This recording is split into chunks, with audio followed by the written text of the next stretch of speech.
Saudi আরবের সফরজেল থেকে Saudi এয়ারলাইন্সের একটি ফ্লাইটে আজও বেশ কয়েকজন বাংলাদেশি দেশে এসেছেন। তার মধ্যে কয়েকজন এখন আমার সাথে আছেন। আসলে এদের সাথে কথা বলার একটি বিশেষ উদ্দেশ্য রয়েছে।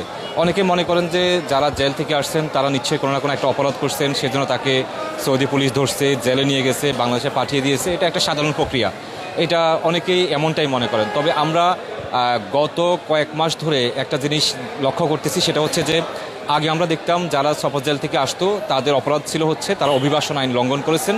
অভিবাসন আইন লঙ্ঘন বলতে সাধারণত যেটি হয় নিয়োগকর্তার বাইরে কাজ করা, একই সাথে তার যে পেশা সেটি ওই কাজ না করে অন্য কাজ করা, বা কোনো অপরাধমূলক কাজের সাথে জড়িয়ে থাকলে সৌদি পুলিশ তাকে গ্রেপ্তার করবে, দেশে পাঠিয়ে দিবে। এটি ছিল সেই সময়কার চিত্র। কিন্তু আমরা এখন যেটা দেখতে পাচ্ছি সেটি হচ্ছে বর্তমানে যারা দেশে আসতেছেন তারা প্রত্যেকে বলছেন যে আমাদেরকে ভিক্ষার মামলা দেওয়া হয়েছে। আমরা বাংলাদেশ থেকে গেছি, সেখানে 5 লক্ষ টাকা খরচ করে কাজ করার জন্য আমরা কাজ করব, আমরা আকামা করছি, কাজ করতেছিলাম, সেখান থেকে আমাদেরকে কখনো কর্মস্থল থেকে ধরে নিয়ে গেছে, কখনো রাস্তা দিয়ে হেঁটে যাচ্ছিলাম সেখান থেকে ধরে নিয়ে গেছে, নিয়ে আমাদেরকে ভিক্ষার মামলা দেওয়া হচ্ছে। এই অপবাদটা কেন? আমরাও আসলে বিষয়টা নিয়ে একটু জানতে চাই, একটু জানি। আপনি যে আজকে আসলেন, কি অপরাধে আপনি আসলেন?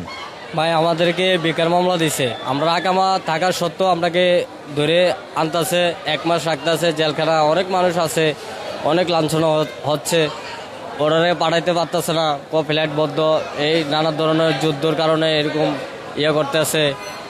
তো আমরা একটাই সরকারের কাছে একটাই চাই, দালালের মাধ্যমে যে দালাল আমরাকে পাঠায়, যে কাজের কথা বলে সেই কাজ আমরা পাই না। আমরা বলে 1700-1800 টাকা বেতন পাইবা, যাও ভালো একটা কাজ করবা, যাই আমরা 600 টাকা বেতনে চাকরি করি। ও দালালে বলে 2 মাস 5 মাস ধৈর্য ধরো, তোমাকে আমি অন্য জায়গায় লাইনে দেবো, বেতন বাড়বে, বাসাটা সে শিখো। কেন ভাই, আমরা কি অপরাধ? আমরা এত টাকা দিয়ে খরচা করে যাই বিদেশ, আমরা আকামা থাকা সত্ত্বেও আমরাকে ধরে জেলখানা নিয়ে বন্দি করে। আমরা ফ্যামিলির সাথে যোগাযোগ করতে পারি না গত 1 মাস। কোনো ফ্যামিলি আপনার কাছে দেখতেছিলাম পাসপোর্ট আকামা সবই আছে, একটু দেখাবেন কি কি আছে আপনার কাছে?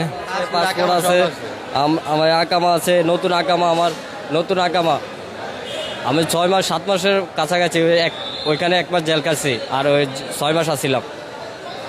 কত টাকা দিয়ে গেছিলেন? আমার প্রায় 6 লাখের মতন খরচ হয়েছে। কত টাকা ইনকাম করছেন? আমি 5 মাসে শুধু 75,000 টাকা দেশে পাঠাইছি। 600 বাকি বেতন দেয় না, কাজ করলে টাকা দেয় না। একটু আপনাদেরকে যে ভিক্ষার মামলা দিচ্ছে এটা কিভাবে বুঝতে পারলেন? আমরাকে ভিক্ষার মামলা দিছে, আমার কাছে এরকম একটা ডকুমেন্ট আছে, এটা এই ছবিগুলা সবাই ভিক্ষার মামলা। এটা একটা মামলা আছে, এটাই মামলা, ভিক্ষার মামলা। সবাইকে ভিক্ষার মামলা দিয়ে কোনো কথা বলার কি সুযোগ থাকে না? জিজ্ঞেস করার সুযোগ থাকে না?